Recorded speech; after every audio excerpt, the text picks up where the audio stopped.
Hello, BookTube, and welcome back to Shorty September 2025, a BookTube event dedicated to short works, fewer than 200 pages, fewer than 150 pages, something you can read more or less in one sitting. Uh, and I have a great number of these things. In fact, a lot more of them than I want. I've been wrestling with my print and paper books for a month now, and a main feature of that wrestling has been dealing with formats, book formats. Do I have hardcovers of things that I'm never going to read in hardcover, that I'm only going to read in ebook? Do I have mass market paperbacks of things when mass market paperbacks are awkward to read compared to an ebook? Do I have trade paperbacks that are falling apart? Do I have doubles or triples or quadruples?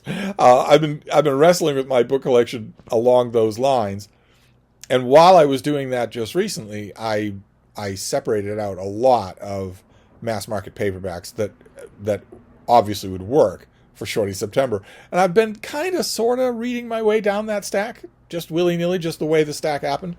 So last night I got to science fiction. This is John Brunner, Born Under Mars. And this is a very short thing. It's like 150 pages long.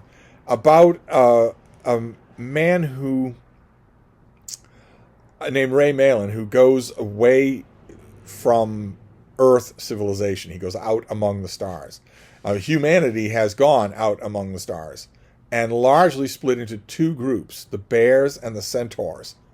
And the bears are known for intellectual accomplishments and also a certain personal and moral laxity. As far as they're concerned, you're cool the way you are. Everything's cool the way it is. Whereas the centaurs are very, very rule-oriented. It's a kind of black and white conceptualization that hack science fiction authors love to dream up and then twist and pull all out of proportion. And that's Malin encounters these two groups of humans when he's out among the stars, but then he goes back to Earth and Mars. Mars has been, I want to say, terraformed in this book, but this was in the 1970s, I believe. 1967. So not only was no one using the word terraform, but also Brunner would have been less than fully informed about what that would take on Mars. The Mars in this book is not. It's Arizona. Basically, it's a slightly less hospitable Arizona.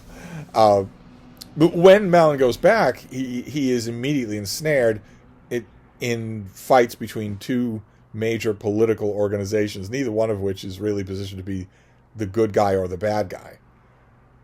This is all squabbling among scraps because Earth and Mars have largely been left behind by the bears and the centaurs, by the larger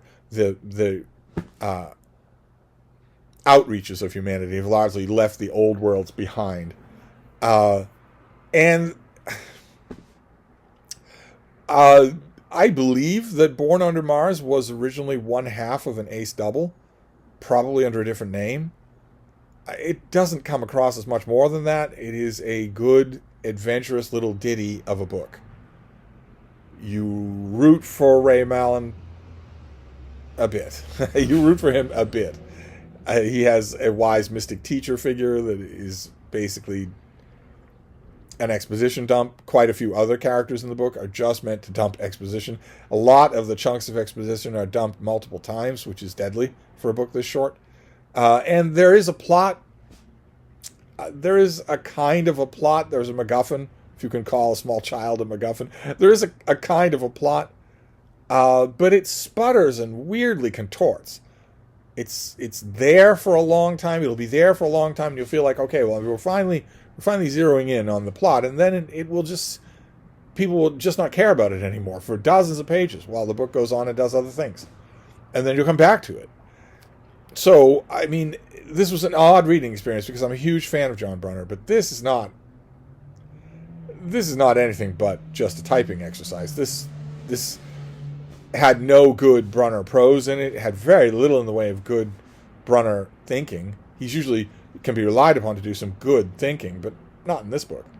And nothing to speak of in the way of characters. No character development at all. So not a success for Shorty September, and not a success in a way that I wish weren't true. I'm a fan of this author. But this book is only mildly thought-provoking. It's only mildly unsettling or, subversive. Instead, it's mostly gimmicks. And so when I was rereading it last night, I was thinking, well, this is exactly what non-readers of science fiction think all science fiction is. More or less true. Yeah, I don't exactly know what Brunner got paid for this, or whether or not he's paid for it twice. I think it was serialized originally, but I'm not sure of that because I haven't, even though I read this last night, I haven't bothered to go over and pull down my 800-page biography of John Brunner that will tell me work by work. Oh, wait. There isn't such a book. No one's written such a book. Because the cone of silence extends over all science fiction authors. No major biographies of science fiction authors. It's like an unspoken publishing rule. John Brunner sold hundreds of thousands, maybe millions of copies of books in his lifetime. He's thoroughly dedicated to science fiction, to the mentoring of new writers, kept up an enormous correspondence that I'm sure is out there in a bunch of unassembled hands or in a bunch of boxes in a library. John Brunner was so dedicated to science fiction that he died at a science fiction convention. And yet, no, it's not good enough. No, not quite. No, you see, it's a tough world out there for commercial biographies, which is why we need 10 a year of Ernest Hemingway. But anyway, I can't pull down that book and look up anything about this author, but I think I can pretty well guess the state of the genesis of this book, and it didn't do anything for me at all. So I'm going to hope for better for tonight's Shorty September. You never know.